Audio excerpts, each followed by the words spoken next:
जय श्री कृष्णा। मैं श्याम, आपका दोस्त, आपका प्रेमी, आपका सखा। भगवान के स्वरूप मार्गशीर्ष माह के इस कृष्णा चतुर्दशी को गीता साधक संजीवनी स्वाध्याय के 125वें एपिसोड में आपका अभिनंदन करता हूँ, स्वागत करता हूँ।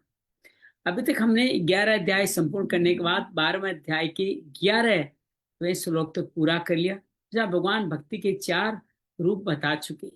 पहला, मन बुद्धि मुझ में समर्पण लगाना, फिर अभ्यास योग, और फिर उसके बाद में भगवान ने कहा कि मेरे लिए ही कर्म कर, और कर्म के बाद में फल इच्छा का त्याग, चौथा मार्ग बताया।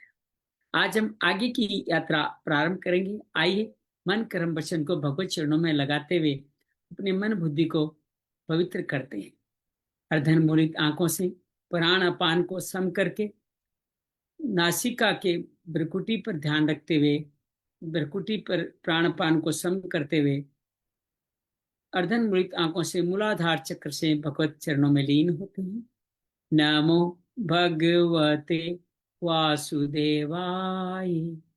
नमो भगवते वासुदेवाय।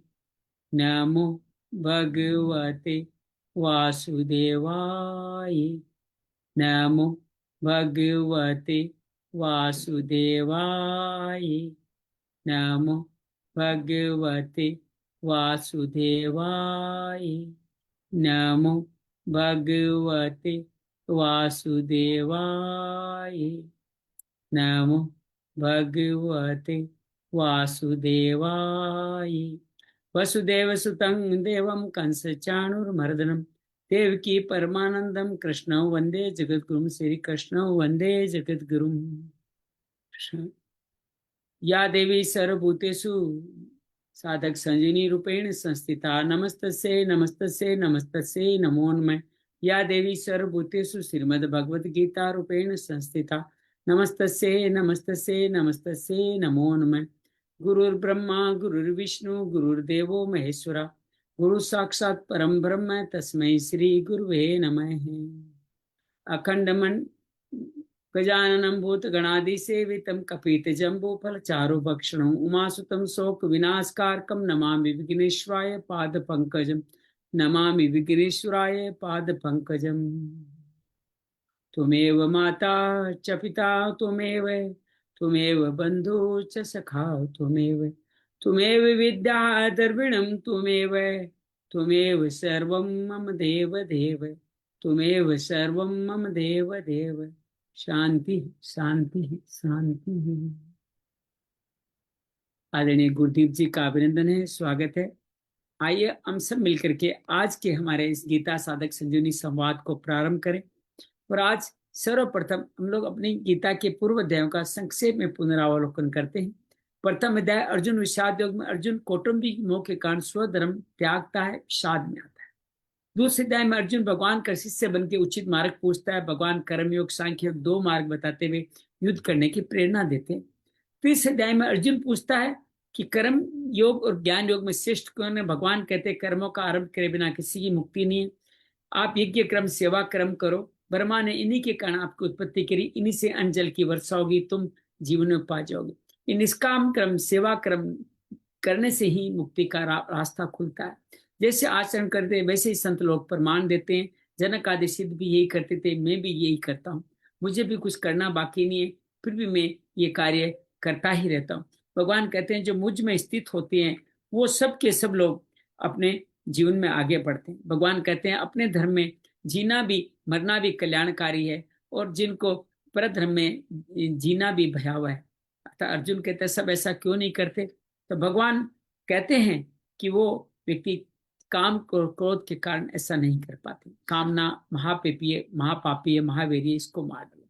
चतुर्थ अध्याय में भगवान ज्ञान कर्म संन्यास योग में निष्काम कर्म का इतिहास बताते हुए अर्जुन को कहते हैं मैं जन्मा अयो अविनाशी अपनी प्रकृति को अधीन करके जब धर्म की हानि होती है, अधर्म का प्रभाव पड़ता है, तब मैं भक्तों का कल्याण करने के लिए प्रकट होता हूँ। वीतराग भक्त से क्रोध व्यक्ति मुझ पर आश्रित होकर मेरा भजन करते हैं। बाकी कर्मों की फल पाने के लिए देवताओं को भजते हैं, बार बार जन्म मरण में चलते रहते हैं। भगवान कहते हैं चारों वर्ण मैंने रचे, लेकिन मैं इसके कर्ता भाव में नहीं, मैं इसके फल में भी नहीं।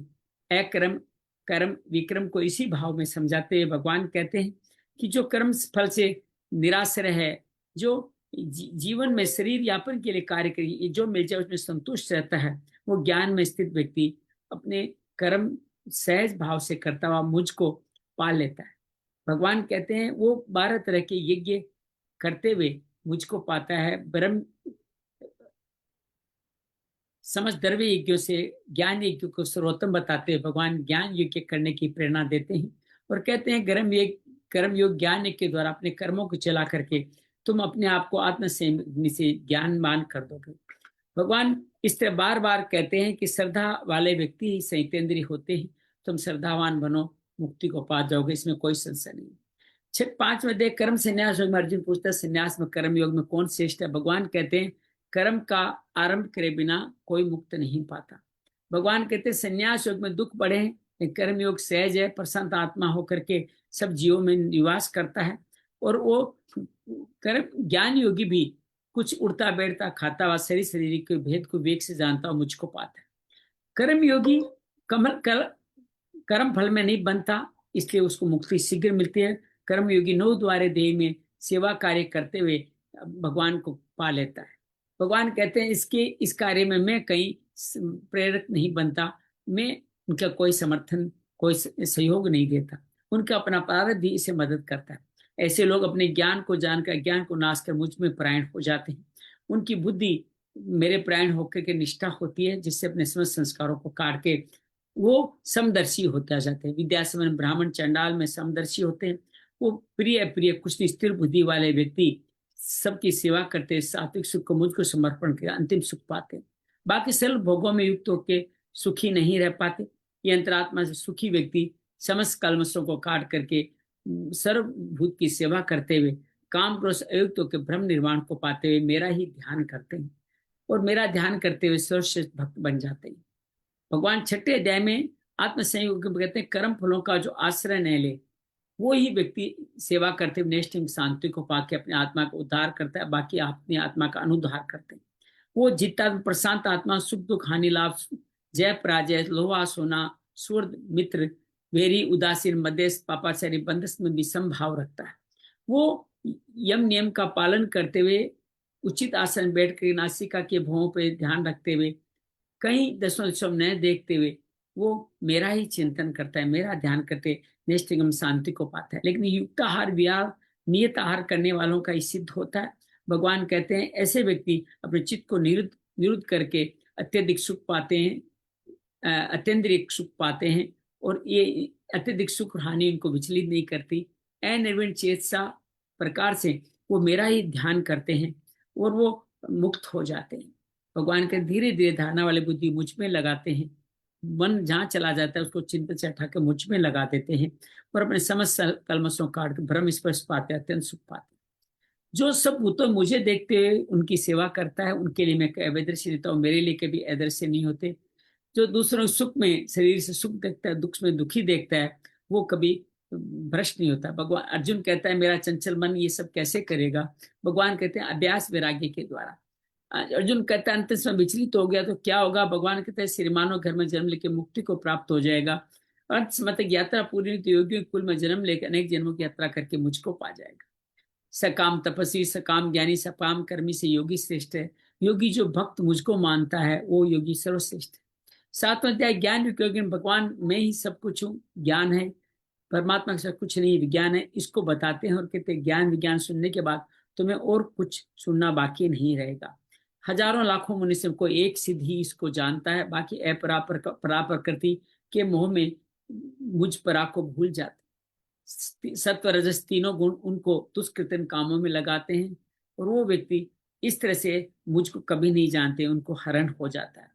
दुष्कृतन के अलावा जिनकी माया अपरत के ले जाती है आर्थ अर्थात जिज्ञासु और प्रेमी। मेरे भक्त बड़े उदार हैं लेकिन प्रेमी सबसे श्रेष्ठ मुझको पाता है। बाकी सब कामनाओं का अधीन होकर के नियम पूर्वक देवताओं को भजते हैं। मैं जहां जहां भजते हैं उनकी श्रद्धा स्थापित करके फल प्रदान करता हूं, लेकिन अंत मंतु ये सारे फल नाशवान है। जो मुझको चाहते हैं मुझको पाते हैं और जो मुझ व्यक्ति अव्यक्त को जानने वाले मेरे भाव में स्थापित हो जाते हैं। बाकी सब लोग मोग योग माया के अधीन होते हैं वो मूढ़ व्यक्ति मुझे नहीं जानते, उनका पतन होता है। मैं वर्तमान भूत भविष्य सबको जानता हूँ, मुझे केवल मेरे प्रेमी भक्त जानते हैं। जो इच्छा द्वेष द्वंद्व मोह के अधीन होते हैं वो मुझको नहीं जानते, उनका पतन होता है। जिसके पाप पुण्य के सभी फलों को अतिक्रमण कर जाए, जो द्वंद्व मोह से निर्मुक्त होकर दृढ़वर्ती मेरा भजन करता है, जरा मरण मोक्षाय पाते हुए, वो आदि यज्ञ, आदि देवी, आदि भौतिक को जानते हुए, अखिल ब्रह्म, अखिल अध्यात्म, अखिल कर्म को जान अंतकाल में मेरा भजन करते हुए मुझको प्राप्त होता है। अर्जुन पूछता, अखिल ब्रह्म क्या है? भगवान किसी ने सृष्टि की संरचना सर्वप्रथम करी, जो अटल है, जो अचिंतनीय है, वही अक्षर ब्रह्म है। उसके द्वारा पहला गया आदि कर्म ही अखिल कर्म है, और उस अखिल ब्रह्म का ध्यान करना, परम गति को प्राप्त करना ही अध्यात्म है। परा शरीर, स्थूल शरीर आदि भौतिक है, और परा शरीर का आदि देविक भी अपरा शरीर का हिस्सा है। आदि यज्ञ के रूप में परा प्रकृति में विद्यमान हूं, अंश में मेरा भजन करने वाले मुझको पाते। भगवान कहते हैं कि इस तरह से अपरा प्रकृति से जो बंधे हुए होते हैं वो मुझको नहीं जानते। अंत काल में जो मेरा स्मरण नहीं करते, जिसका स्मरण उसको ही पाते हैं। तो अनुस्मरण करें मेरा, एक के बाद मेरा स्मरण करें, मन बुद्धि मुझ में अर्पित करें। अभ्यास योग के द्वारा मुझको जान जाएं कि मैं कविज्ञ अर्थात सबसे प्राण आदि अनादि सबका शासन करने वाला, सूक्ष्म से सूक्ष्म सबका पालन पोषण करने वाला, सर्वज्ञ, ज्ञानवान और तमस से परे प्रकाशवान। ये जान कर क्यों क्या करते हैं? मन बुद्धि को मुझ में लगा करके अपने भ्रुकुटी पे ध्यान लगाते हुए सगुण निराकार मुझको पा जाते। निर्गुण निराकार वाले ब्रह्मचर्य ग्रस्त और सभी वानप्रस्थाश्रम आदि सब आसनों को पार करते, 9 द्वारे देरी को रोक करके, मन को निरुद्ध करके, प्राण को भ्रुकुटी में स्थापित करके, मानसिक ओम का स्मरण करते हुए 10वें द्वार से मुझको पाते। अनन्य भाव से नित्य निरंतर भजन करने वाले मेरे भक्त मुझे बड़े प्रिय, मैं उनके लिए सुलभ हूँ। वो महात्मा होते हैं और वो अपने इस भाव से दुखालय में एहसास से मुक्ति पाकर के जन्म मरण के से पाल पड़ जाते। बाकी सब लोग ब्रह्म लोक तक सब पुनरावर्ती है। से ऊर्ध्व गति में जाने वाले, रात्रि के समय जाने वाले भी पुनरावर्ती। सिर्फ ब्रह्म लोक तक जो कृष्ण पक्ष में नहीं, शुक्ल पक्ष में दिन के समय जाते हैं, ब्रह्मा के साथ ब्रह्मा मुझ में स्थापित हो जाते हैं। जो दोनों गतियों को जानता है, कभी मोहित नहीं होता। वेदों में लिखे यज्ञ दान तप का अतिक्रमण करके पुण्य फलों को मुझे समर्पित करने वाला मुझको पाता है, मुझको पा लेता है। 9वें अध्याय में ज्ञान विज्ञान का आगे विस्तार करते हुए कहते हैं कि ये गुह्यतम गुह्य ज्ञान जो प्रत्येक से धर्म में है, जो प्राप्त करना सहज है, सुख में है, वो मैं तुम्हारे लिए फिर कहूंगा। भगवान कहते हैं ऐसे श्रद्धा वाला पुरुष इसको नहीं जानते, वो मृत्यु संसार बर्तन में भटकते रहते। तो कौन जानता है? क्यों नहीं जानते कि संसार मुझसे, मैं संसार में नहीं, सब प्राणियों में मैं हूं, वो मुझ में नहीं। भगवान कहते हैं आकाश वायु की तरह मैं सब जगह विद्यमान हूं, और मैं अपनी कल्प की सृजना सृष्टि के आरंभ में अपनी योग माया को प्रकृति का अधीन करके अपनी अध्यक्षता में रचता हूँ। लेकिन मैं कर्ता साक्षी भाव में रहता हूँ। जो मुझे इस भाव को नहीं जानते वो मेरी अवज्ञा करते हैं। मोग आशा, मोग कर्म, मोग ज्ञान अविवेक के साथ करते हुए राक्षसी आसुरी मोहिनी वर्ती को प्राप्त होते हैं। बाकी महात्मा जो प्रकृति के आश्रय नहीं लेते, वो मेरा भजन करते हैं, मुझ अवयव को जान लेते हैं। वो लगातार मेरा भजन कैसे करते हैं? कीर्तन करते हैं, नमस्कार करते हैं, पूजन करते हैं, दृढ़वर्ती होकर नित्य उपासना करते हैं।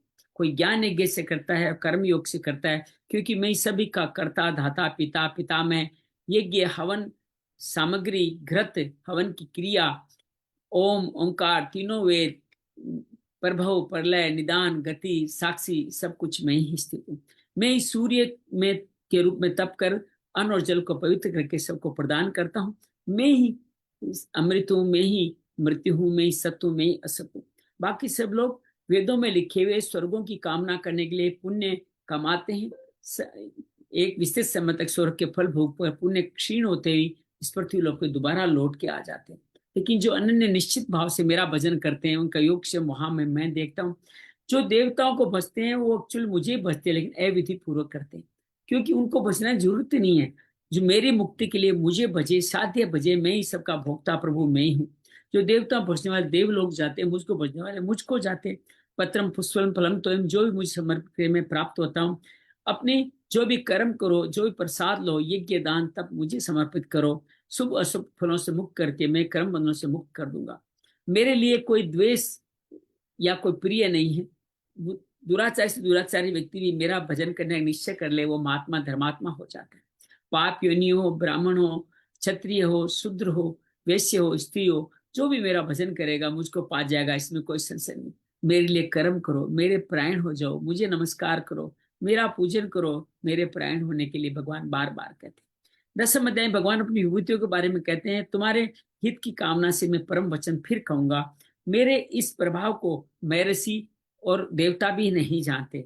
जो मुझे इस तरह के नहीं जानते वो मूड बार बार मृत्यु संसार में घूमते रहते। मेरी 20 विभूतियां मुझसे हैं। बुद्धि, ज्ञान, ऐसमो, सत्य, ज्ञान, तप, दान, अहिंसा, तुष्टि, भाव, अभव, भय, अभय, यशो, ऐस सब मुझसे में। 4 सनकादि, 7 ऋषि और 12 मनु के द्वारा यह प्रजा समस्त मेरी ही फैलाई हुई है। जो मेरे इस विभूतियों को जान लेता है वो मुझे कृपा से प्रभु प्रलय को जानता है, और मैं उनके मचिता मदगत प्राणाबोध कठिन से मुझको जानता है, उसको मैं संतुष्टि और प्रेम प्रदान करता हूँ। जो निरंतर प्रीतिपूर्वक मेरा भजन करता है उनको बुद्धि योग प्रदान करता हूँ। मैं उनके अहम में स्थित अज्ञान को अंत करके उनको प्रकाश से रोशन करता हूँ। अर्जुन कहता है, आप परम ब्रह्म, परम धाम, पवित्र परम आप ही हैं। आप शाश्वत सभी आदि दिए हुए। ये केवल मैं नहीं कहता, आप नहीं कहते, बल्कि सभी महर्षि, ऋषि, मुनि भी यही कह रहे हैं। आप सब भूतों को आपसे मिले हुए हैं, आपको आपकी इस माया को दैत्य दानव भी नहीं जानते। स्वयं आप ही अपने आप को जानते हैं। हे भूत भावन भूतेश देव देव जगत पते पुरुषोत्तम, आपकी अनंत विभूतियां जिसे पूरा लोक व्याप्त है उसको आप ही कह सकते हैं। मैं आपका किस माध्यम से भजन करूं, किस तरह चिंतन करूं, वो विस्तार से मुनि विभूतियों को बताइए, मुझे तृप्ति नहीं हो रही। भगवान कहते हैं कि मेरी विभूतियां अनंत है, मैं संक्षेप में ही कह पाऊंगा। ये सभी भूतों में के आश्रय रूप में मैं आत्मा रूप में मैं स्थित हूँ। आदि मध्य अंत सभी का मैं हूँ। मैं विष्णु, आदित्यों में विष्णु हूँ, प्रकाशवान वस्तुओं में सूर्य हूँ, नक्षत्रों में मैं चंद्रमा हूँ, और मरीचियों में मैं पावक हूँ। वेदों में सामवेद हूँ,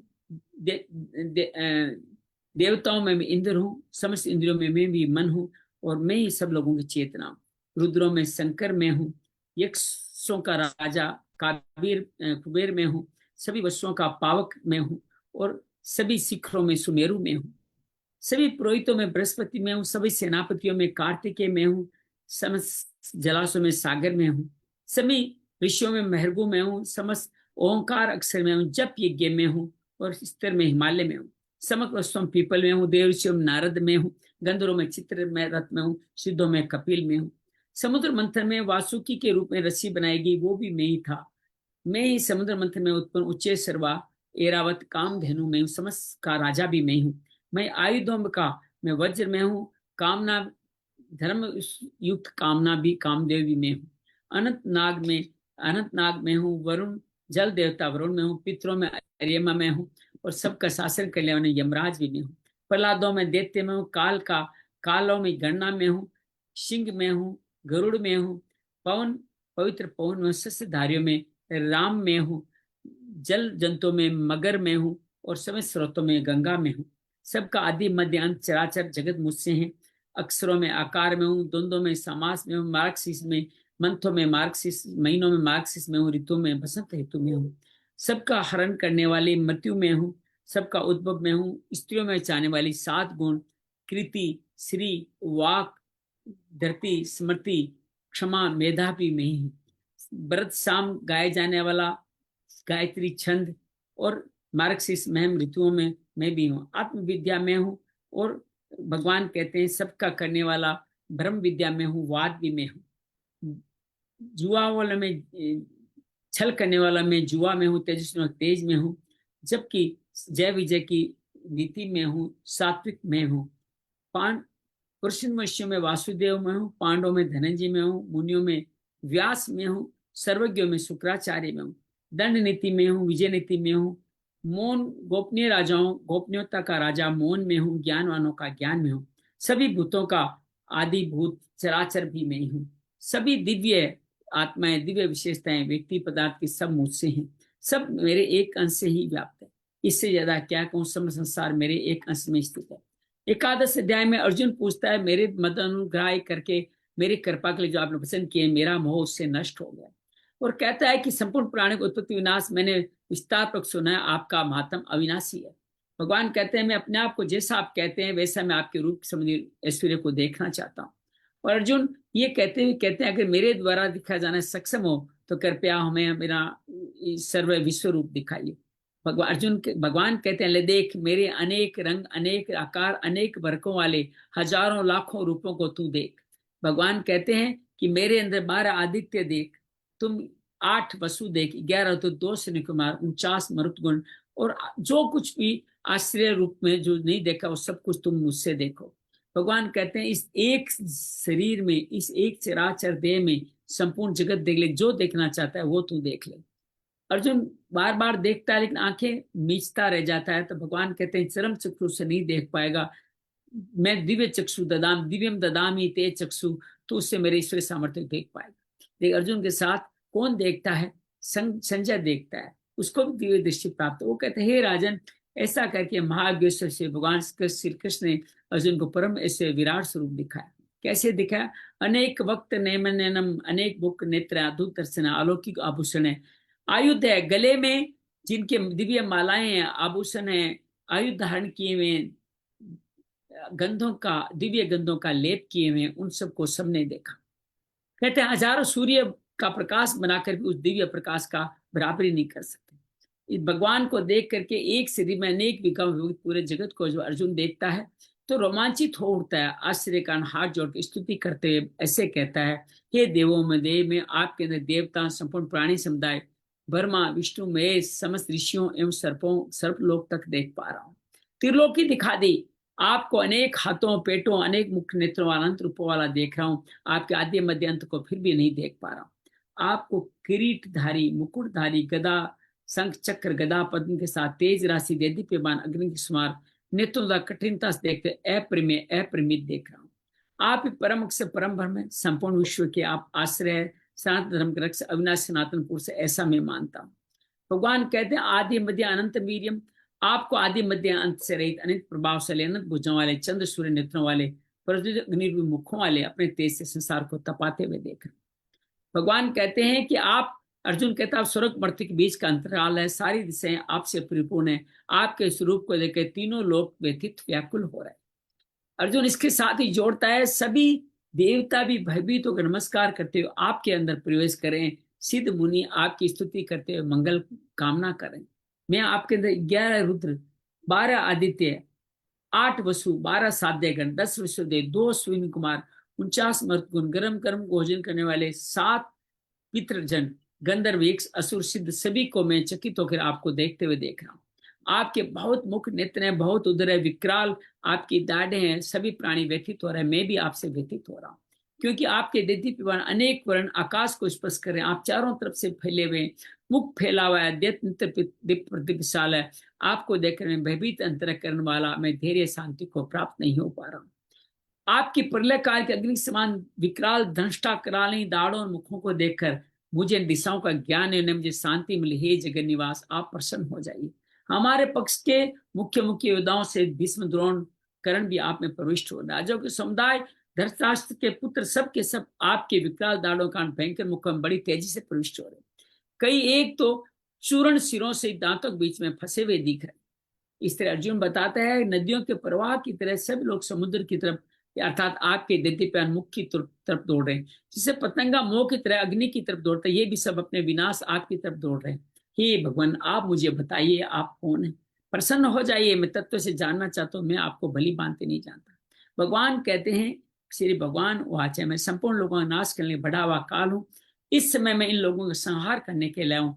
जो युद्ध लोग तुम्हारे प्रति खड़े, तुम्हारे युद्ध के बिना भी नहीं रहेंगे, तुम क्या करो, खड़े हो, युद्ध करो और शत्रुओं को धन दान संपन्न राज्य को निष्कंटक भोगो, दोनों हाथों से बाण चला के मेरे निमित्त मात्र बन जाओ। भगवान निमित्त मात्र का सूत्र यहाँ पे देते हैं और कहते हैं द्रोण, भीष्म, जयद्रथ, कर्ण, सब के सब योद्धा मेरे द्वारा मारे गए, सूरवीरों को तुम मारो, युद्ध करो, वीरों को निस्संदेह ही जीत जाओगे।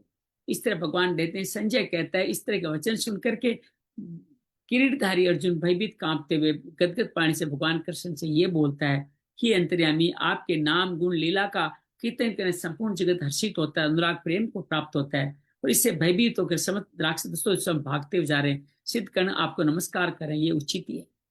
आप गुरुओं के गुरु है, ब्रह्मा के भी आदि करता है, आपको सिद्धगण क्यों ना नमस्कार करें। हे जगत निवास, आप सत असत सब हैं, सत असत से परे जो कुछ है वो भी आप ही हैं।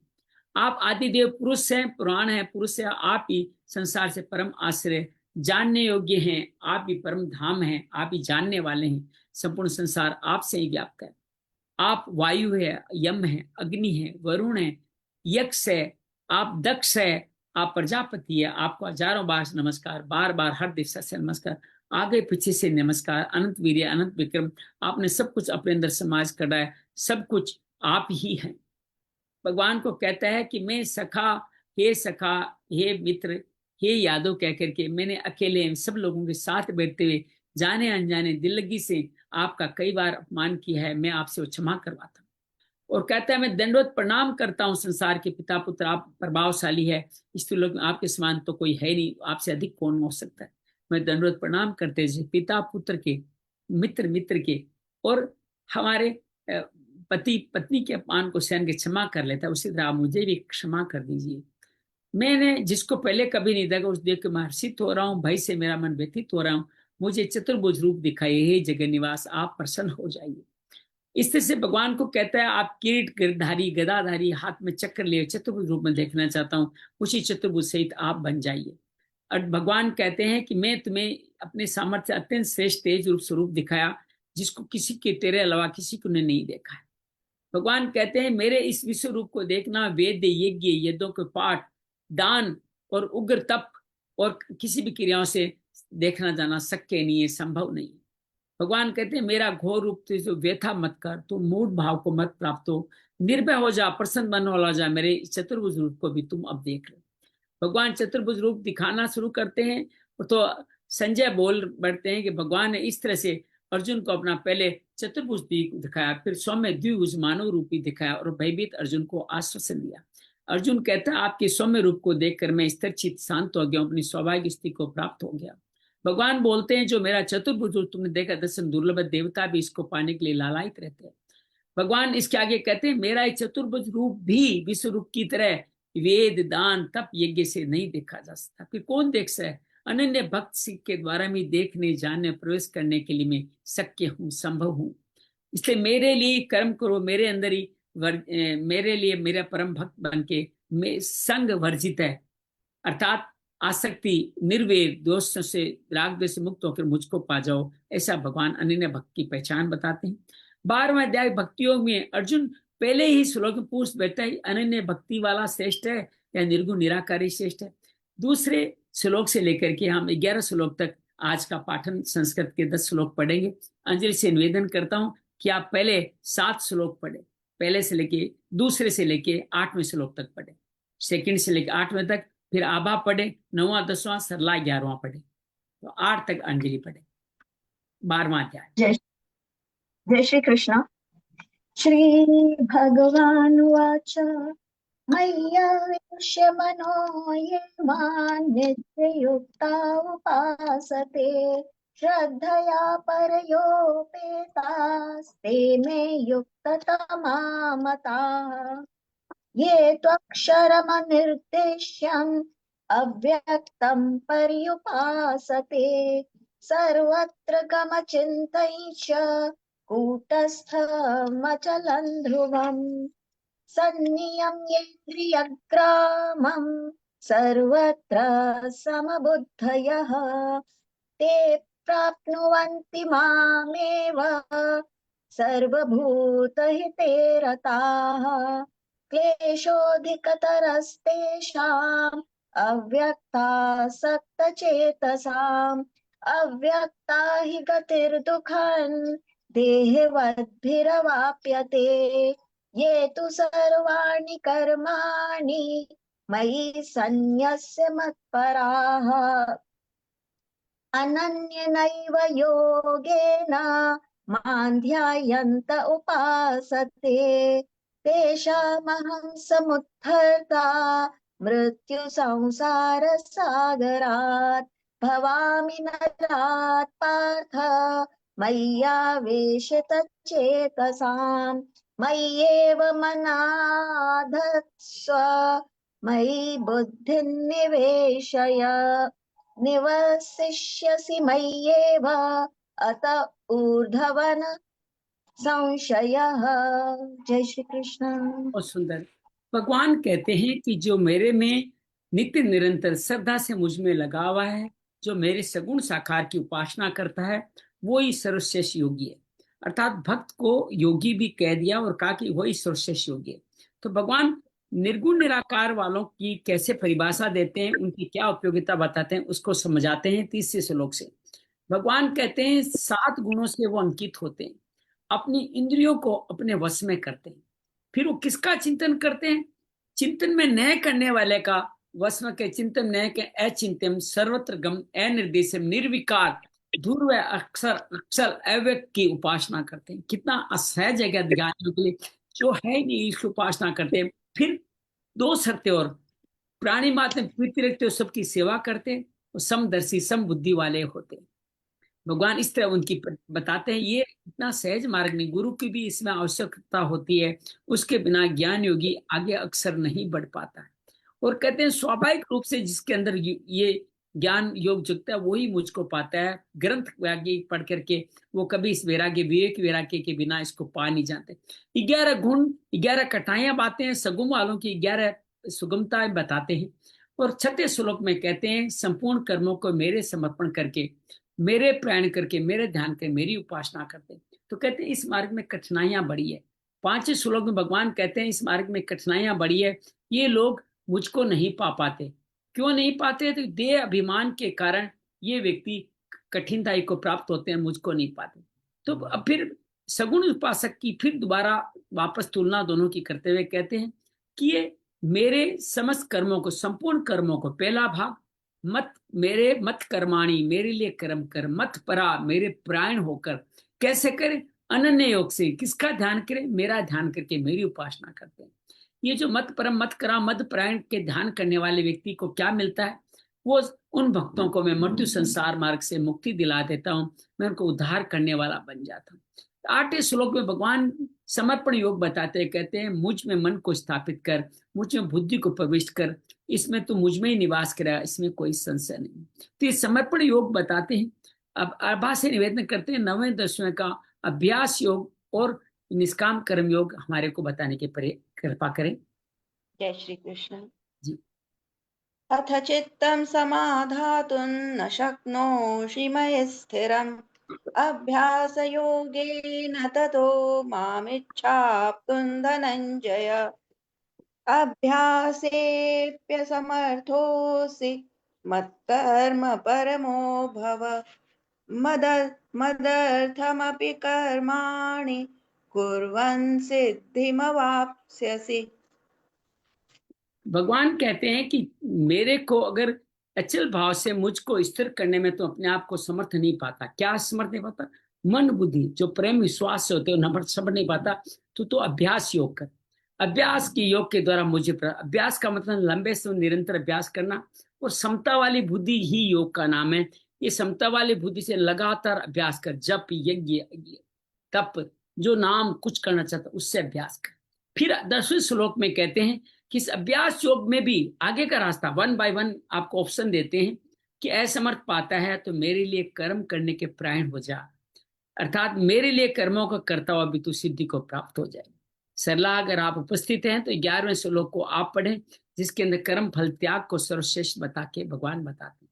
11वां श्लोक। जय श्री कृष्ण।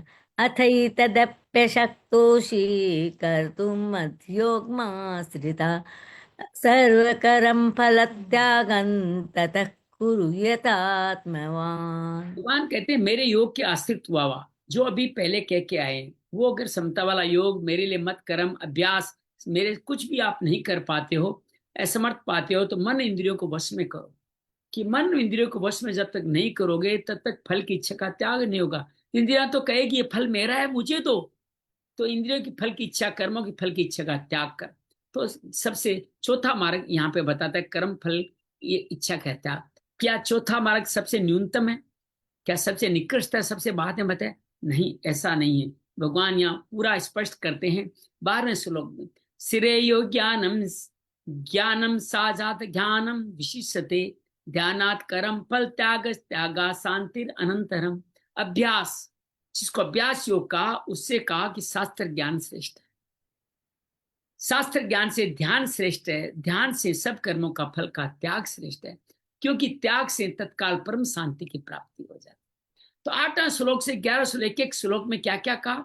पहले समर्पण योग, फिर अभ्यास योग, फिर भगवत अर्थ भगवान के लिए कर्म करने को कहा, फिर कर्म फल त्याग का। पहले साधन की अपेक्षा अगला साधन नीचे दर्जेगा प्रत्युत, लेकिन नहीं, भगवान ने कहा कि पहले 3 साधनों भगवत प्राप्ति रूपी फल की बात निवशिष्य मये मामिच्छा सिद्धि वापसी के साथ कह गई। फिर 11 श्लोक में जो कर्म फल त्याग की आज्ञा देगी, वहां का फल भगवत प्राप्ति नहीं बताया गया। इसीलिए ये 12वां श्लोक है। लोग फल इच्छा को निम्न श्रेणी का न समझ लें, तो भगवान ने इसको कहा कि भगवान ने कहा कि जिस तत्व की प्राप्ति समर्पण योग, अभ्यास योग, भगवत कर्म करने से होती है, उसी तत्व की प्राप्ति कर्म फल त्याग से भी होती है। चारों साधन स्वतंत्र रूप से भगवत प्राप्ति कराने वाले, मुझे तो लगता है चारों एक सीरीज में हैं, चारों एक साथ ही आते हैं। साधकों रुचि, विश्वास, योग्यता की भिन्नता के कारण आपने अलग अलग साधन कहे। जहां तक कर्म तक फल त्याग के अलग से 12 श्लोक में कहने का प्रश्न ये विचार करना चाहिए, समर्पण योग, अभ्यास योग, भगवत कर्म करने से भगवत प्राप्ति होती है, ये तो प्राय प्रचलित है, पर कर्म फल त्याग से भी भगवत प्राप्ति, ये बात प्रचलित नहीं है। इसके प्रचलित साधनों के प्रति श्रेष्ठता बताने के लिए 12वां श्लोक का श्रेयो ज्ञानम ज्ञानम अभ्यासात। महर्षि पतंजलि ने कहा है, तत्र स्थिनो यत्नो अभ्यास है, किसी एक विशेष स्थिति प्राप्त करने के लिए बार बार प्रयत्न करने का नाम अभ्यास है।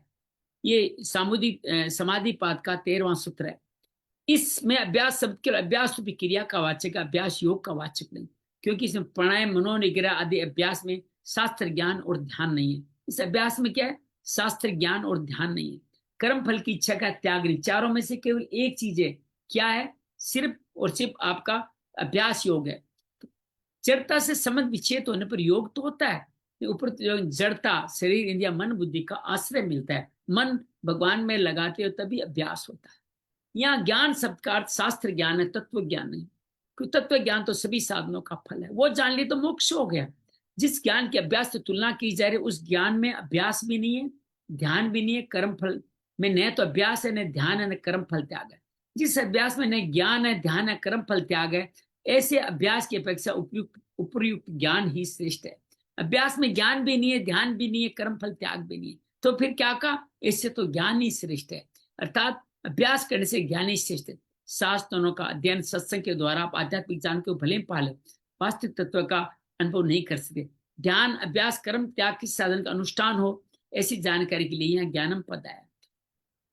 इस ज्ञान को उपयुक्त अभ्यास श्रेष्ठ कहने का तात्पर्य है, आध्यात्मिक ज्ञान से रहित व्यक्ति अभ्यास भगवत प्राप्ति में उतना सहायक नहीं होता। अभ्यास से रहित ज्ञान सहायक होता है जितना अभ्यास से रहित ज्ञान से। अभ्यास नहीं हो तो भी ज्ञान आपकी मदद करेगा। ज्ञान से भगवत प्राप्ति की अभिलाषा जागृत होती है। जितना सुगम ज्ञान से उठना प्रारंभ होता है, उतना अभ्यास से नहीं होता। ज्ञानम ध्यानम विशिष्यते, ज्ञान से भी कुछ श्रेष्ठ है क्या? जी हाँ, ध्यान शब्द मन की एकाग्रता का वाचक है, ध्यान योग का वाचक, अर्थात मन को एकाग्र करें तो वो ध्यान योग से भी श्रेष्ठ है। ये क्यों श्रेष्ठ है? कि इसके अंदर ज्ञान में अभ्यास, ध्यान, कर्म, फल, त्याग तीनों नहीं होते। केवल शास्त्र ज्ञान से मन का नियंत्रण नहीं होता।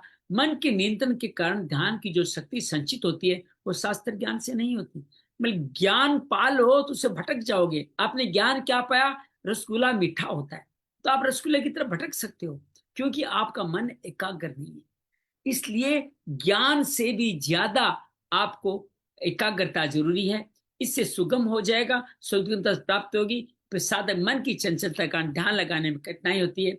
आजकल भी देखा है, शास्त्र का अध्ययन करने वाले आदमी जितने मन मिलते हैं, उतने मन की एकाग्रता वाले उद्योग करने वाले नहीं मिलते। अर्थात ये रेर है, श्रेष्ठ है। ध्यानात कर्म फल त्याग है। ज्ञान और कर्म फल त्याग से रहित ध्यान, ज्ञान और कर्म फल त्याग से, ध्यान और कर्म फल त्याग से रहित ज्ञान की अपेक्षा कर्म फल त्याग श्रेष्ठ है। अर्थात कर्म फल का त्याग कर्म और कर्म का स्वरूप से त्याग नहीं है। कर्म में उनकी फल ममता, आसक्ति, कामना का त्याग, उत्पत्ति, विनाश है, सबकी सब वस्तुएं कर्म फल है। उनकी आसक्ति का त्याग करना ही संपूर्ण कर्मों के फलों का त्याग करना। कर्मों में आसक्ति फलेच्छा संसार बंधन का कारण है। कर्म फल त्यागी संपूर्णता सगुणता से संसार बंधन से मुक्त हो सकता है। शरीर, इंद्रिया, मन, बुद्धि, योग्यता, सामर्थ्य जो कुछ मनुष्य है सबके सब संसार से मिला उनका व्यक्तिगत कर्म फल त्यागी मिली हुई सब सामग्री को अपने नहीं मानकर निष्काम भावपूर्वक संसार की सेवा में लगाता है। इस प्रकार सामग्री का प्रवाह संसार तक हो जाने से जड़ता से संबंध विच्छेद हो जाता है, परमात्मा से स्वाभाविक नित्य स्थित संबंध होता है। अलग से कर्म में कोई ध्यान लगाने की जरूरत नहीं है। कोई सांसारिक कामना न होने के कारण वो सुगमता से ध्यान लगा, उसका ध्यान 1 मिनट में लग जाता है। कि संसार की कामनाएं तो ध्यान के बीच में आती है, जब संसारिक सुख के भाव नहीं ध्यान लग जाता है। सकाम भाव होने के कारण साधु को ध्यान लगाने में कठिनाई होती है। गीता में भगवान ने बताया ध्यान का अभ्यास करते अंत में जब साधक का चित्त परमात्मा में स्थित हो जाता है, संपूर्ण कामनाओं से रहित हो जाता है। 6ठे अध्याय में बताया चित्त का उपराम होने से परमात्मा में स्थित हो जाता है। परंतु कर्मयोगी संपूर्ण कामनाओं त्याग तत्काल, वो तो टाइम एक ग्रेजुएशन टाइम से धीरे धीरे भगवान में स्थित होता है कि तत्काल परमात्मा में स्थित होता है। ध्यान में परमात्मा में चित्त लगाए थे, इसमें चित्त का आश्रय होने का चित्त के साथ बहुत दूर तक संबंध बना। ध्यान में चित्त लगाते हो तो चित्त तो है ना, चित्त भटक भी सकता है, स्मृतियां कहीं और भी ले जा सकती है, लेकिन यहाँ पे कर्म फल का त्याग करने से ममता और कामना का त्याग, चित्त का भी त्याग हो जाता है। समान रूप से परमात्मा की प्राप्ति होने पर भी ध्यान का अभ्यास करने वाला साधन को ध्येय में चित्त लगाने में कठिनाई होती है, परमात्मा का अनुभव भी देर से होता है। कर्मयोगी को परमात्मा का अनुभव सुगमता शीघ्रता से प्राप्त होता है। कर्मयोगी मतलब निष्काम कर्मयोगी, कर्म फल का त्याग से ध्यान की अपेक्षा कर्मयोग श्रेष्ठ। अपना कुछ नहीं, अपने लिए कुछ नहीं करना, अपने लिए कुछ नहीं करना, यही कर्मयोग का मूल मंत्र। क्या मंत्र है? अपना कुछ नहीं। पहला दोहराइए, अपना कुछ नहीं, अपने लिए कुछ नहीं चाहिए, अपने लिए कुछ नहीं करना है। ये कर्मयोग का मूल मंत्र है। इस कारण सब साधनों विलक्षण हो जाता है। कर्मयोगो विशिष्ट त्यागा शांति अनंतरम। या त्याग पद कर्म फल त्याग के लिए आया है। त्याग के स्वरूप को विशेष समझने की आवश्यकता है। त्याग न तो उसका औस्तित्व जो अपना स्वरूप है, न उसी का औस्तित्व जिससे अपना संबंध नहीं है। जिसका अपने स्वरूप के कारण प्रकाश से उष्णता से सूर्य का वियोग नहीं होता, उसी तरह से त्याग करना असंभव है। इसके अपना स्वरूप न होने के कारण जो अपना है उनका कैसे त्याग करोगे? ये शरीर अपना नहीं है, संसारिक पदार्थ अधिक नहीं है, उनका आप त्याग स्वाभाविक रूप से करते हो। जो अपना नहीं उन्हीं का त्याग करना है, तो क्या मुश्किल है इसके अंदर? जीव स्वयं चेतन अविनाशी अर्थात परा प्रकृति का नहीं, अपरा प्रकृति जुड़ी हुई चीजों का ध्यान करना है। त्याग असीम है, संसार के संबंध की सीमा है, त्याग की कोई सीमा नहीं है। परमात्मा प्राप्ति भी असीम है, वो त्याग से मिलती है। कर्म फल त्याग से संसार के मानव संबंध का त्याग हो जाता है, इसलिए त्याग भूलने वाले संबंधों के बीच में नहीं आया है। त्याग से क्या त्याग के अंतर्गत क्या क्या आता है? जब भजन ध्यान समाधि फल का त्याग सभी त्याग के अंतर्गत है। जब भजन ध्यान समाधि अपने लिए की जाएगी तब व्यक्तित्व से बंधन होगा, और जब यही सब कुछ ध्यान समाधि ये बंधन बन जाएगी। जब भगवान के लिए सब करोगे, अपने लिए कोई इच्छा नहीं रखोगे, तो ये सब भी सुगम फल बन जाएंगे। यहाँ शांति पद का तात्पर्य त्यागा शांति, शांति 6 को 6 पढ़िए, शांति अनंतरम परम शांति की प्राप्ति, इसको भगवत प्राप्ति कहते हैं। अभ्यास ज्ञान ध्यान तीनों साधनों के अपेक्षा कर्म फल त्याग श्रेष्ठ है। जब तक साधन फल की आसक्ति रहे तब तक मुक्त नहीं हो सकता। इसके लिए ज्ञान ध्यान अभ्यास तीनों साधनों में फलाशक्ति के त्याग की जरूरत है। जड़ता उत्पत्ति विकासशील विनाशील वस्तुओं के संबंधी अशांति का काश कारण। तो कर्म योगी आरंभ से ही कर्मों और उन फलों में आसक्ति का त्याग करता है। जड़ता का संबंध नहीं रहता कि कर्म योगी उसी के परम शांति की प्राप्त हो जाए। कर्म फल त्याग से विशेष बात के कर्म फल त्याग कर्म योग का ही दूसरा नाम है। कर्म योग में कर्म फल त्याग ही मुख्य है। भगवान ने कहा पहले लुप्त हो गया था, फिर मैंने तुम्हें प्रकट करके बताया। और भगवान ने कहा कि एकांत के बिना, कर्मों को छोड़े बिना, वस्तुओं का त्याग किए बिना, स्वजनों के त्याग किए बिना प्रत्येक परिस्थिति मनुष्य अपने कल्याण करते। क्या कहा? जंगल नहीं जाना, एकांत में नहीं बैठना, कर्म को नहीं छोड़ना, वस्तुओं का त्याग नहीं करना, स्वजन का त्याग करना। कितना सहज है कर्मयोग जो भगवान बताते। कर्मयोग की फलाशक्ति का त्याग ही मुख्य है।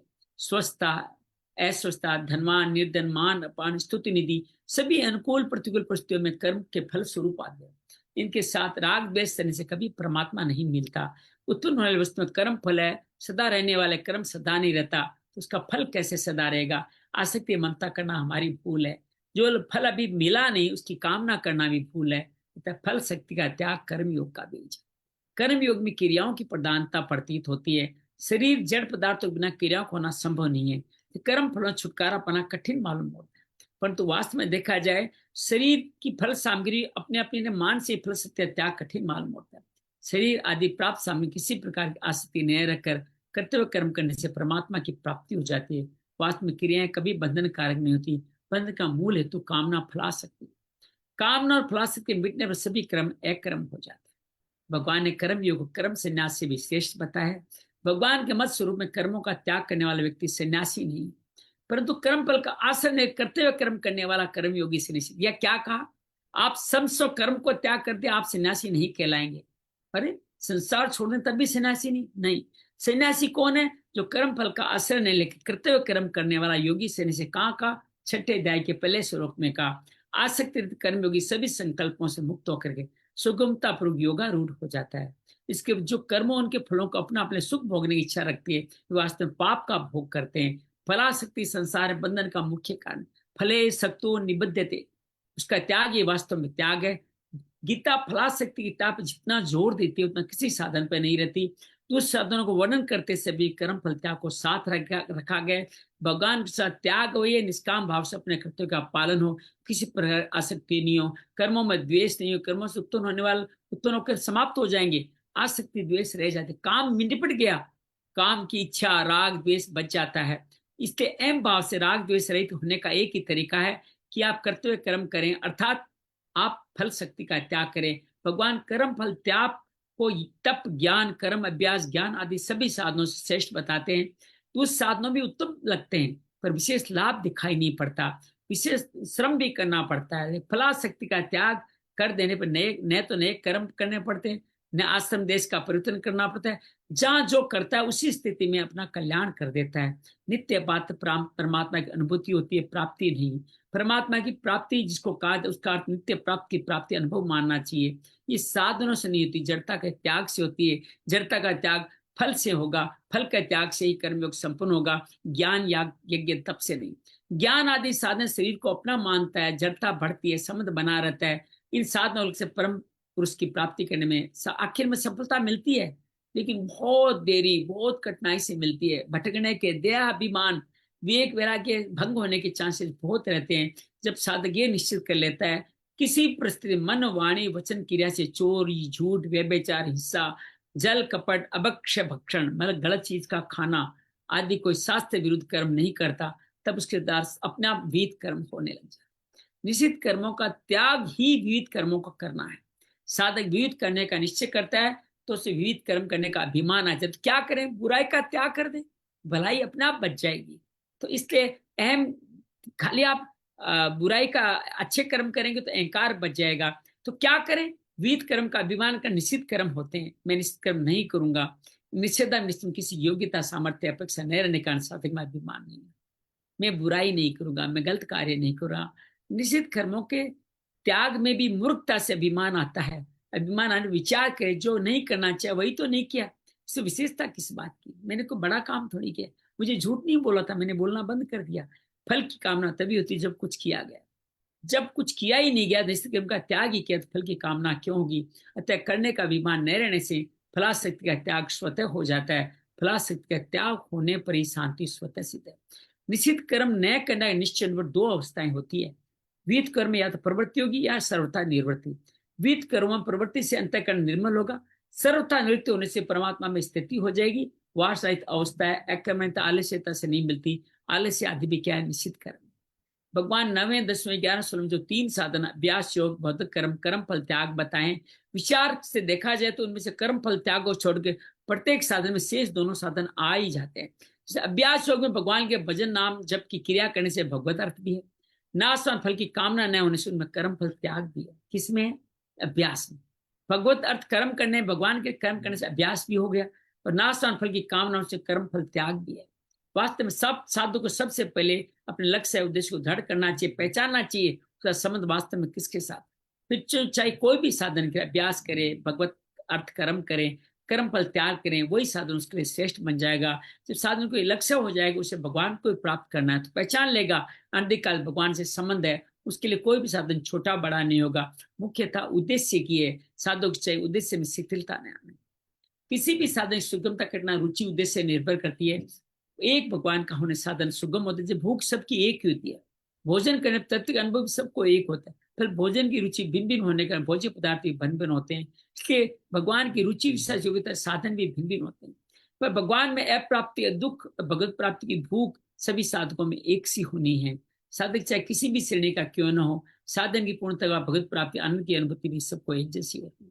इस प्रकार में अर्जुन को निमित्त बनाकर भगवान ने कल्याण के 4 साधना बताई। बार दोबारा रिपीट कर ले। समर्पण योग, अभ्यास योग, भगवान के लिए संपूर्ण कर्म करें और सर्व कर्म फल त्याग। चारों साधनों का फल क्या है? भगवत प्राप्ति है। साधकों में रुचि, श्रद्धा से योग्यता कारण विभिन्न साधनों का वर्णन हुआ है। वास्तव में 4 साधन समान रूप से स्वतंत्र और श्रेष्ठ है। साधन जो भी साधन बताए, साधन को सर्वोपरि मानना चाहिए। अपने साधन को किसी तरह हीन नहीं मानना चाहिए।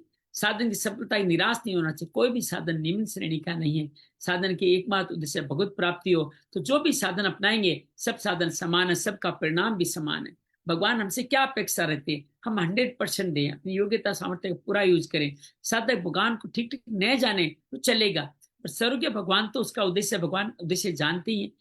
उद्देश्य भाव में किसी कमी नहीं आने दे, भगवान प्राप्ति करा ही देंगे। वास्तव में उद्योग, बल, ज्ञान आदि के से भगवान की प्राप्ति हो नहीं सकती। कोई दान दे, बल दिखाएं, ज्ञान करे, नहीं प्राप्ति होगी।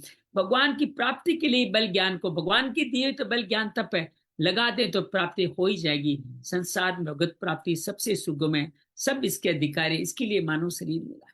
प्राण कर्म भिन्न भिन्न होने की दो व्यक्तियों संसार एक समान नहीं मिलते।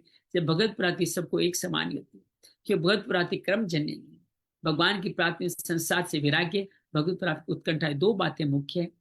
इन दोनों बातों किसी एक साधन होने भगवत प्राप्ति हो ही जाती है। भगवत प्राप्ति उत्कंठा में यही विशेष शक्ति है। जो साधन बताए गए चारों, प्रथम 3 साधन तो मुख्यतः भगवत प्राप्ति उत्कंठा जागृत करते हैं, अर्थात इच्छा जागृत है। और चौथा साधन संसार से संबंध विच्छेद करने वाला। साधन कोई भी हो, संसारिक भोग जब दुखदायी लगने लगे, भोगों का हाथ से त्याग हो, तो भगवान के प्रगति हो, भगवान परम प्रिय लगे, फिर उनसे रहा नहीं जाएगा, व्याकुलता होगी वियोग में, तो भगवान की प्राप्ति हो जाएगी। सार की बात यह है, अभ्यास, शास्त्र, ज्ञान, दान तीनों करण सापेक्ष है। कर्म फल त्याग करण निरपेक्ष। कर्म फल त्याग को श्रेष्ठ बताने कारण लोगों की साधन निकृष्ट बुद्धि है। तात्पर्य यह नहीं है कर्म फल त्याग पहले तीनों साधनों श्रेष्ठ है। वास्तव में चारों ही साधन श्रेष्ठ है उन 7 मुगल जिनका उद्देश्य त्याग है। बाकी 3 में भी त्याग का उद्देश्य छुपा हुआ। इस श्लोक में 4 7 अंतर्गत श्लोक में मदर्थम अपि कर्माणि को नहीं लेना चाहिए। भगवान के लिए कर्म करना को नहीं लिया गया। इसका कारण है मदर्थ अपि कर्माणि अर्थात भक्ति साधन की पूर्णता हो जाती है। भक्ति और त्याग दोनों ही साधन श्रेष्ठ है। 2 साधन हो गए, भक्ति और त्याग, जिसको निष्काम कर्म भी कह सकते हो। कर्म फल त्याग से कर्म फल की इच्छा का त्याग समझना चाहिए। इच्छा भीतर होती है, फल त्याग बाहर होता है। फल त्याग करने पर भी भीतर उसकी इच्छा रहती है, तो साधक के जैसे कर्म फल की इच्छा का त्याग रहना चाहिए। इच्छा का त्याग होने से जन्म मरण का कारण नहीं बनता। मुक्ति वस्तु के त्याग से नहीं, इच्छा के त्याग से। मुक्ति वस्तुओं के त्याग से नहीं, इच्छा के त्याग से। ये अंडरलाइन करने वाली बात है। भगवान ने अभी तक निर्गुण निराकार ब्रह्म सगुण साकार भगवान की उपासना करने वाले को उपासना में सगुण उपासना को श्रेष्ठ बताकर अर्जुन को सगुण उपासना करने की आज्ञा दी। सगुण उपासना के अंतर्गत भगवान ने 8 से 11 4 साधन बताए। अब 13वें से 19 श्लोक तक भगवान 5 प्रकरणों में 4 साधनों से सिद्ध अवस्था को जो प्राप्त, चारों से जो भक्त बने हैं अपने प्रिय भक्तों लक्षण का वर्णन करेंगे। पहला प्रकरण 13वें 14वें श्लोक 2 श्लोक का है, सिद्ध भगवान के 12 लक्षण बताएंगे। लेकिन हमारा समय आज पूरा हो गया, तो हम लोग आज सिर्फ एक ही श्लोक कर पाए। ऐसे कई मौके आएंगे जब दिन भर में हम एक श्लोक ही करेंगे, लेकिन ये सर्वफल की इच्छा का त्याग का श्लोक अद्भुत है। अंजलि से निवेदन करेंगे इस श्लोक को पढ़ें, इस श्लोक के बारे में अपने भाव हमारे साथ शेयर करें। 12वां श्लोक। श्रेयो हि ज्ञानमभ्यासात् ज्ञानात् ध्यानौ विशिष्यते ध्यानात् कर्म फल त्यागात् शान्तिरनन्तरम्। क्या कहते इसमें?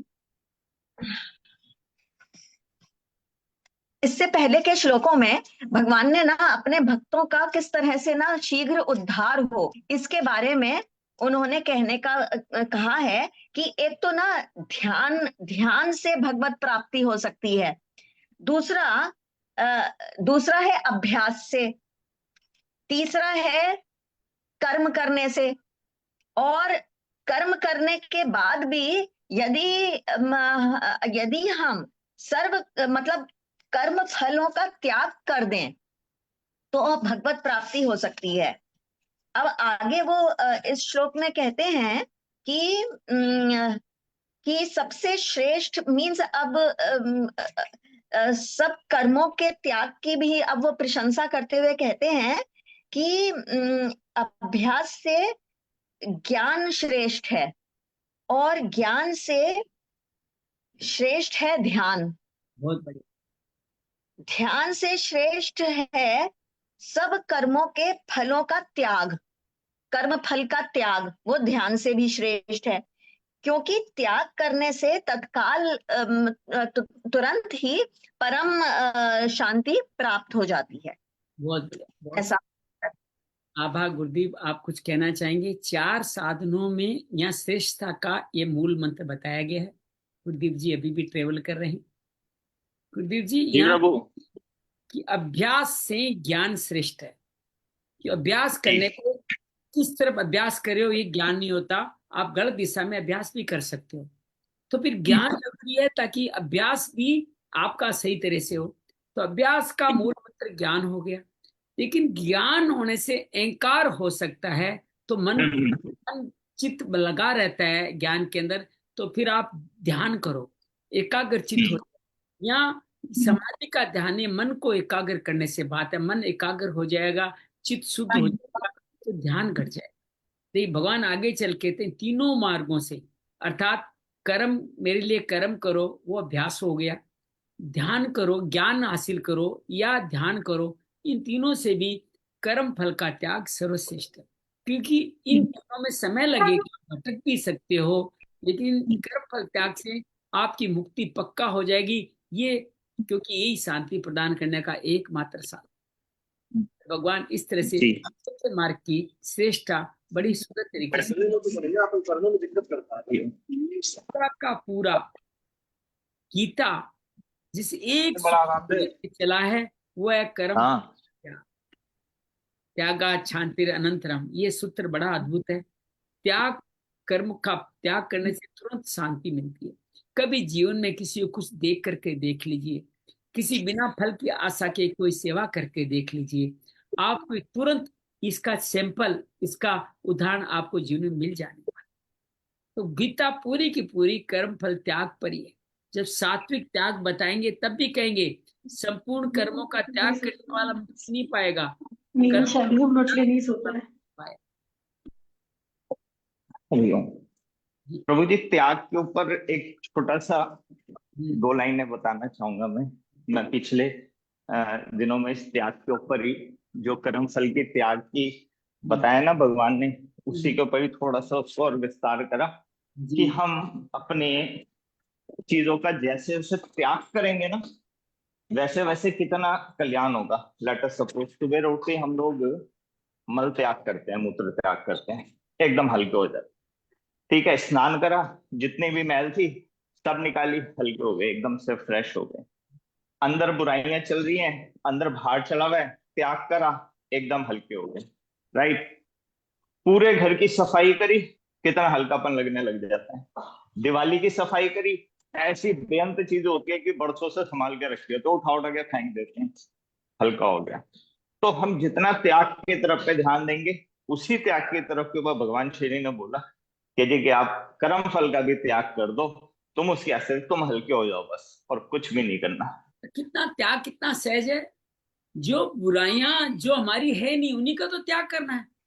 आपको जो बुराई को त्याग करेंगे, अपने आप शुद्ध सोना, शुद्ध घी सामने आ जाएगा। घी निकालते हो तब क्या करते हो, उसका जो मेल निकालते हो, तपा करके तपा करके तपा करके उन बुराइयों का त्याग करते ही असली घी सामने आ जाता है। तो त्याग बुराइयों का करना है, सब अपने आप त्याग हो। जब आप राग द्वेष आदि बुराइयों का त्याग कर देंगे तो कर्म फल का त्याग करने की आवश्यकता नहीं, अपना त्याग हो जाएगा। जो किया उसके प्रति राग नहीं, जो मिला उसके प्रति राग नहीं, जो नहीं मिला उसके प्रति द्वेष नहीं। आपने सेवा कर दी, नजरें नीचे झुका के किसको दे रहे हैं यही नहीं पता, और आप आगे खिसक गए, तो कर्म फल का त्याग स्वतः हो गया। कर्म फल का त्याग कहते हैं ज्ञानी से भी श्रेष्ठ है। आप बाकी सारे कर्म करते हुए भी आप कहीं न कहीं देहाभिमान के अहंकार में आते हैं। उसके लिए कोई एकांत की जरूरत नहीं है, आपको घर त्याग की जरूरत नहीं है, आपको समाज त्याग की जरूरत नहीं है, शरीर त्याग की जरूरत नहीं है। अपने जीवन को जो काम करते हुए भी सारे कर सकते हो। बस एक खाली फाइन ट्यूनिंग करनी है। ये शरीर मेरा नहीं है, मैं शरीर नहीं हूं, इसके लिए मैं कोई भी कर्म करूं, उसकी इच्छा का फल का त्याग करूं। ये जब मेरा है ही नहीं तो त्याग करना कितना आसान है। देखिए साहब, हम अपनी चीजों का त्याग करते हैं तो हो सकता है हमें समस्या हो कि मेरा ये है, मैं कैसे त्याग कर दूं। लेकिन ये तो बुराई मेरी है, नहीं शरीर मेरा है, नहीं संसार मेरा है, नहीं धन संसार मर्जी धन मेरा है। अगर मेरा होता तो मृत्यु के समय में साथ ले जाता इन सबको। तो जब मृत्यु में साथ बुराई धन ये सब ले जा नहीं सकते, इसका मतलब आपका है ही नहीं। तो जो आपका नहीं है वो आपको देने में क्या तकलीफ है। तभी तो हमारी आरती में कहा गया, तेरा तुझको अर्पण। ये सब कुछ तेरा है, क्योंकि परा अपरा प्रकृति दोनों भगवान की है। तो फिर भगवान की अपरा प्रकृति अर्थात शरीर संसार, उनकी परा प्रकृति को धारण किए हुए समस्त लोगों की सेवा में लगा दिया, तो कौन सा बड़ा काम कर दिया। ये तो उनकी जो चीज हमारी नहीं थी उनको दे दी। हम इतने बदमाश है क्या, लोगों की चीजें अपने पास रख लेंगे, उनको देंगे नहीं। छोटे छोटे बच्चे भी किसी की पेन पेंसिल लेके ले आते हैं तो माँ आते ही डांटती है, ये तेरा नहीं है, तू कैसे लेके आ गया। और ये हम तो पूरे संसार का सब कुछ अपने अंदर जो हमारा है नहीं, फिर उसका त्याग नहीं, भगवान खुश थोड़ी होंगे।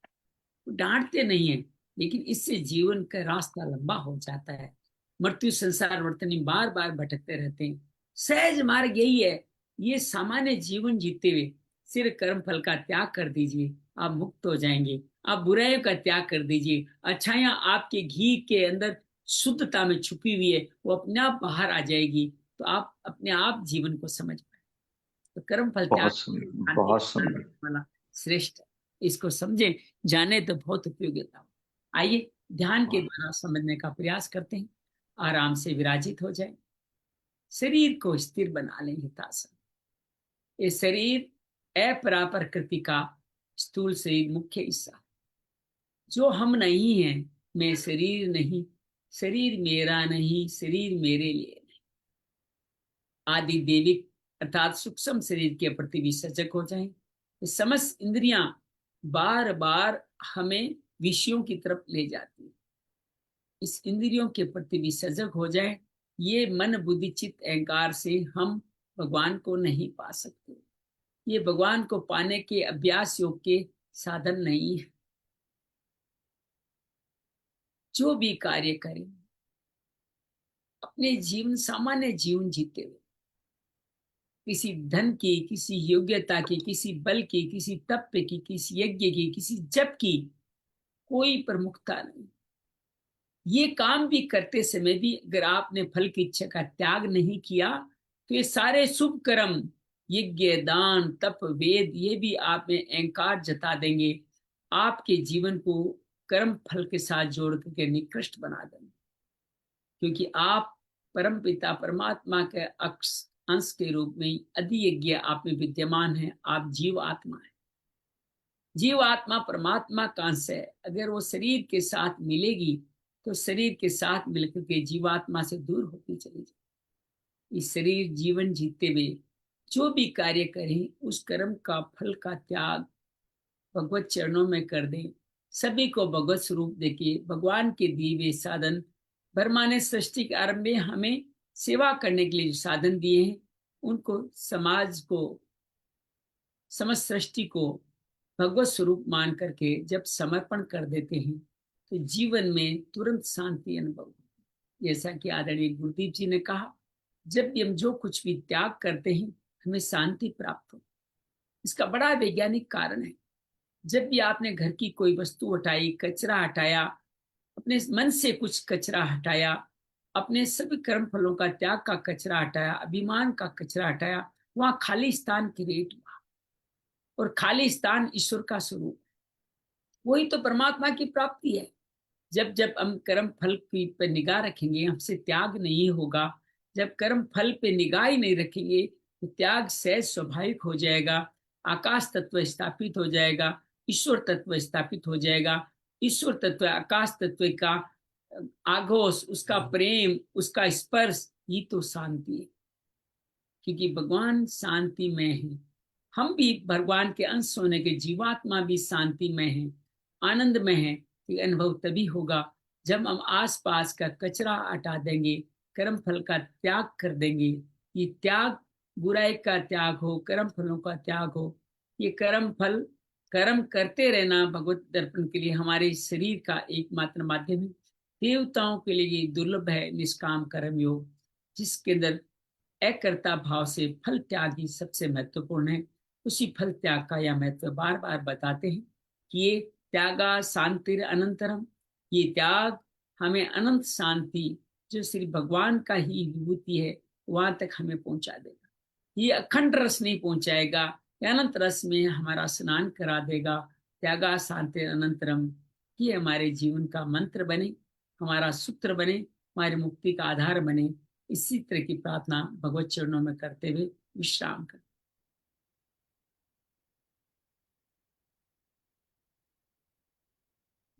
जय माँ भगवत गीते, जय जय माँ भगवत गीते।